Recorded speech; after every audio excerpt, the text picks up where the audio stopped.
माझे नाव स्वराराव ढुगे. मी इयत्ता तिसरीची विद्यार्थिनी. मी आज तुम्हाला सावित्रीबाई फुले यांच्याविषयी एकांकिका सादर करून दाखवणार आहे. ते तुम्ही शास्त्रचित्र ऐकून घ्यावे अशी माझी नम्र विनंती. मी सावित्री ज्योतिबा फुले. नायगाव माझं मायार, शिरवाळ जवळचा सातारा रोडला. नायगाव माझं मायार, खंडोजी नेवसे पाटलांची मी पोर. पाटलांची पोर होती मी. माझं समद गाड कौतुक पुरं केलं जायचं बघा. या काय बी हात केला तरी माझा हात पुरा केला जायचा. माझ्या मामा पाटील होता. समद्या पंचकृषीमध्ये माझ्या बापाच्या नावाचा दबदबा होता बघा. कोणाचा काय बी प्रश्न असते माझ्या बापाकडे यावं. तेव्हाच्या टायमाला माझी आई ती माझा लय लाड करायची बघा. आई जातेच्या ओळीनं माझं नाव घ्यायची बघा. कशी म्हणायची, नायगावच्या चावडीला सोन्याईचा दरवाजा, सोन्याईचा दरवाजा, गजुन्या गादीवर राजा. सावित्री लाड एकी लेक धरी बापाच्या धोतराला, धरी बापाच्या धोतराला, गलेक सोबतीच्या तुऱ्याला. तर माझी आई जात्याच्या वरून माझं नाव घ्यायची बघा. आई मला घेऊन बाजारला जायची. अशी शिरवाळ्याच्या बाजाराला मी एकदा गेलेली. अशी शिरवाळ्याच्या बाजाराला गेलेली. आई विचारलं, सावित्री तुला काय घ्यायचं ग? तेव्हाच्या टायमाला मला जिलबी लय आवडायची बघा. तुम्हाला पण आवडत असेल की जिलबी? तेव्हा तर गाणं पडलंय जिलेबी बाई. तर तेव्हाच्या टायमाला मला जिलबी आवडायची. आईला म्हटलं, आई मला जिलबी घेऊन दे ना. आईने असा जिलबीचा पुडा हातामध्ये घेऊन दिला आणि अशी रस्त्याने खात खात मी चाललेली. तेवढ्या तो गोरा साहेब पुन्हा आला. गोरा साहेब पुन्हा आला. तेव्हाच्या टायमाला गोऱ्याचं राज्य होतं. गोऱ्याचं राज्य म्हणजे माहिती ना, विंग्लिश. गोरा साहेब पुन्हा आला आणि म्हणतो कसा, हे बेबी नाश्त्याने जाताना काय खायचं ना? या बाया मला काय बी कळलं. म्हणलं बाबा जिलबीच्या पुड्याकडे हात करतोय ना, असं बोट करतोय. म्हणलं जिलबी खायची नाही म्हणतोय जणू. या बाया मी असा जिलबीचा पुडा हातामध्ये घेतला आणि असा फेकून दिला आणि अशी शहाण्या लेकरासारखी उभी राहिली. दिसतंय ना व शहाण्या लेकरू? हा, तर अशी शहाण्या लेकरासारखी उभी राहिली. गोरा साहेब म्हणतो कसा, बोललंय मोठी होणार दिसती, लय हुशार दिसती. या बाया मला वाटायला लागलं माझी आई बी म्हणती पोरलंय हुशार, मा बाप बी म्हणतो पोरलंय हुशार, आणि आता गोरा साहेब म्हणतो पोरलंय हुशार. मला वाटायला लागलं खरं जण गेले हुशार. मोठी होणार, दिसणार जाता जाता दिसायला लागली. आज जशी का मी मोठी व्हायला लागली, मी दिसायला लय गोरी सुंदर होती बघा. नाम नाटक पुरं डोळं, माणसाने नुसतं भगतराव स्वरूप माझं.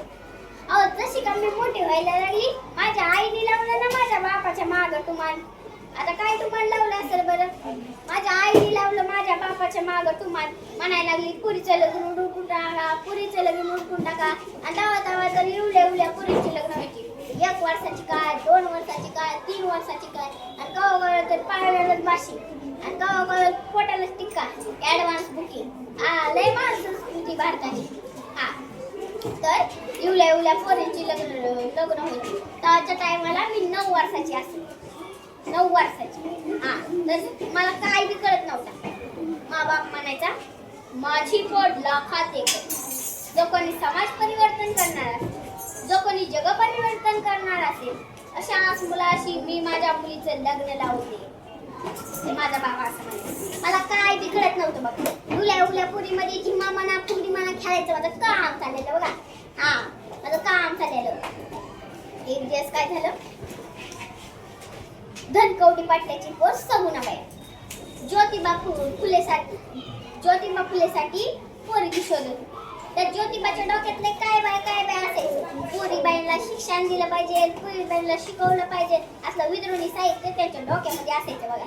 सगुणाबाई म्हणायला लागली, सावित्री आणि ज्योतिबाची जोडीला झाक्का दिसेल बाया. या बायांना लय उठा वेटा पडतो, कोणाची जोडी कोणासोबत झाक्का दिसेल बाया. तर सगुणाबाई म्हणायला लागली, सावित्री आणि ज्योतिबाची जोडीला झाक्का दिसेल बाया. या बाया गोला फुलाला गाठ पडली ना, असा मांडव टाकलेला, त्या अशा माणसांच्या गर्दी पडलेल्या, त्या माणसांच्या पंक्ती बसलेल्या, आणि मी नवरी झाले. नवरी होऊन मी ह्यांच्या घरी आली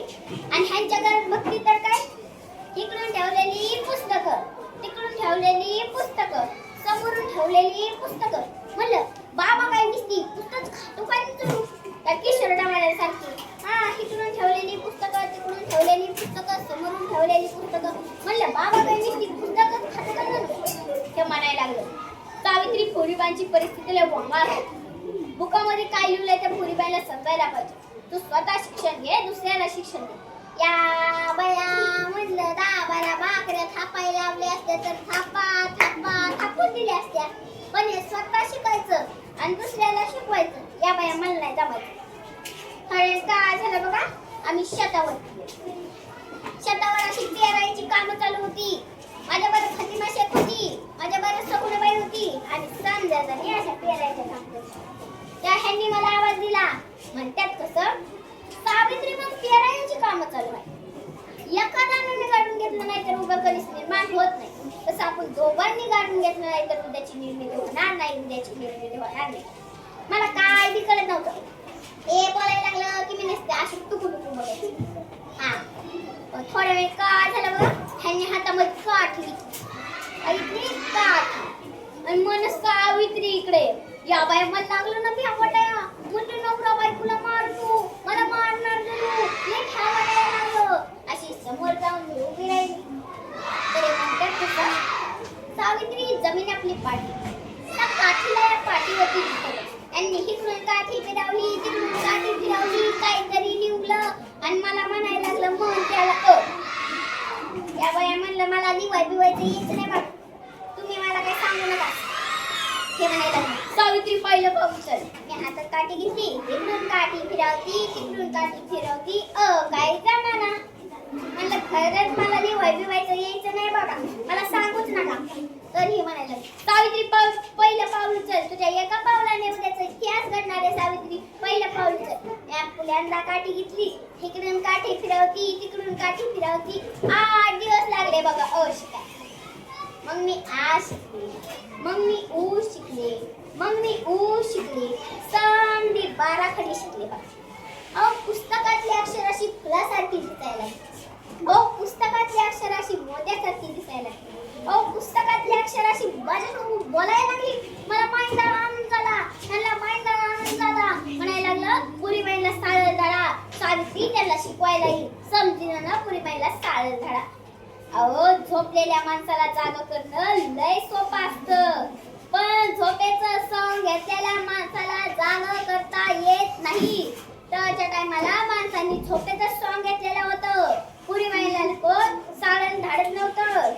उलट लय भ्यायची माणसं.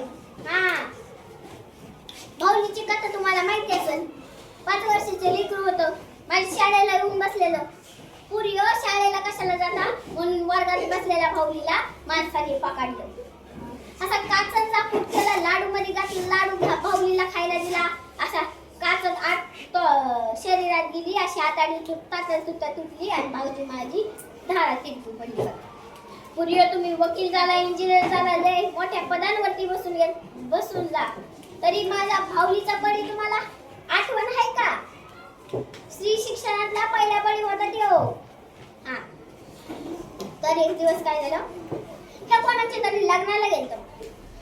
मी माझं काम थांबवून टाकलं. म्हणलं विनी फणी करावी. मी अशी विनी फणी करायला लागली. तेवढ्याच हे दान पायात घरामध्ये आलं. ते दान पायात घरामध्ये आलं आणि म्हणतात कसं समजतात काही लोक स्वतःला माझा अपमान करतात. भर लग्नाच्या वरातीत माझा अपमान करतात. मला म्हणतात ब्राह्मणांच्या बरोबर तू चालायचं नाहीस. 4 बुक शिकला म्हणून काय स्वतःला ब्राह्मण समजतात काय. शुभ्र समजतात. मला संताप होतोय सावित्री मला सहन होत नाही. असा पेटलेला अग्नी मी माझ्या डोळ्यासमोर बघत होते. त्यांच्या हातामधनं आग बाहेर पडत होती. त्यांच्या पायामधनं आग बाहेर पडत होती. लय संताप झालाय ह्याचा. हे काहीतरी करणार. ह्यांनी पुण्यामध्ये खेड्यावाड्यामध्ये पहिली शाळा सुरू केली. बरोबर गेलं. समत्या माणसाला सांगितलं की पुरीबाईला साळल धडा. बुकामध्ये काय लिहिलंय त्या पुरीला शिकू द्या. पुण्यामध्ये भिड्यावाड्यामध्ये पहिली शाळा सुरू केली आणि पहिल्या दिवशी बघा वर्गामध्ये 5 पुरी. ते म्हणायला लागले एक पोरगी आली तरी चालेल तिला शिकवायचं. अशी मी पुरीबाईला वर्गात बसवायची बा. अशी मी शिकवायला लागली त्याला अशा पुरी भुसकून पळून जायच्या बघा. बचत गटाच्या बाया कशा बुसू पळून जातात तशा वर्गातल्या पुरी अशा भुसकून पळून जायच्या बघा. त्याच्या टायमाला माणसाला लय भ्या वाटायचं. हा तर वर्गातल्या मुली अशा भुसकून पळत जायच्या. मी शाळेत शिकवायला जायची, घरला यायची. अहो पण रस्त्याने माणसं लय मला त्रास द्यायची. सगळे पुणेकर होते, ठेके घातलेली, जाण घातलेली. हा कोणी शेण टाकायचं, कोणी दगड टाकायचं, कोणी चिकन टाकायचं, खरकाट पाणी टाकायचं, नुसता अंगाचा वास सुटायचा वास.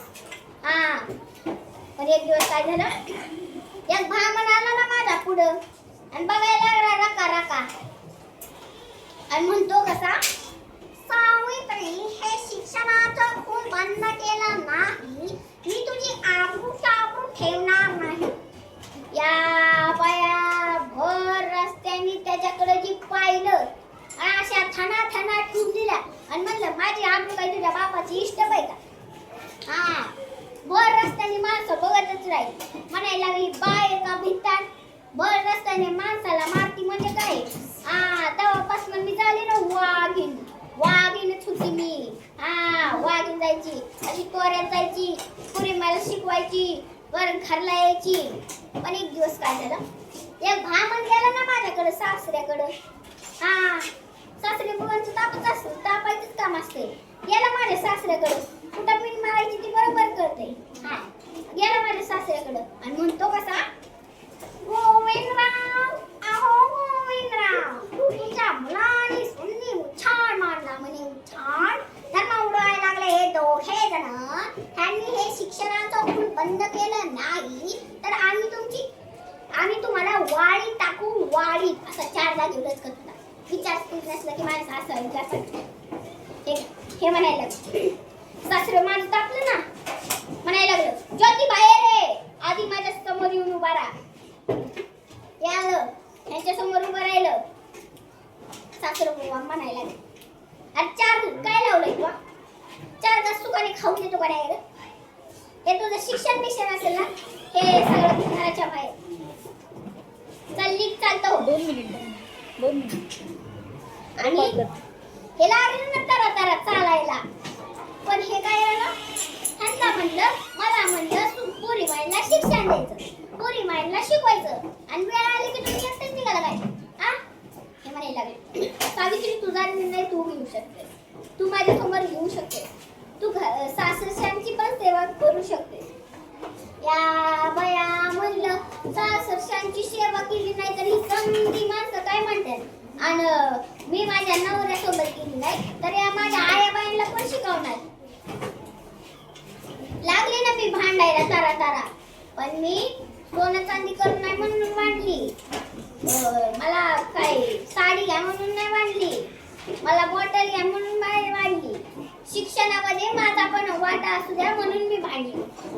मी माझं घर पाऊल घराच्या बाहेर टाकलं. वर उन्हाचा तार, खाली पायामध्ये चप्पल नाही, आम्ही चाललो तर पण उस्मान शेख आमच्या पाठीशी उभा राहिला.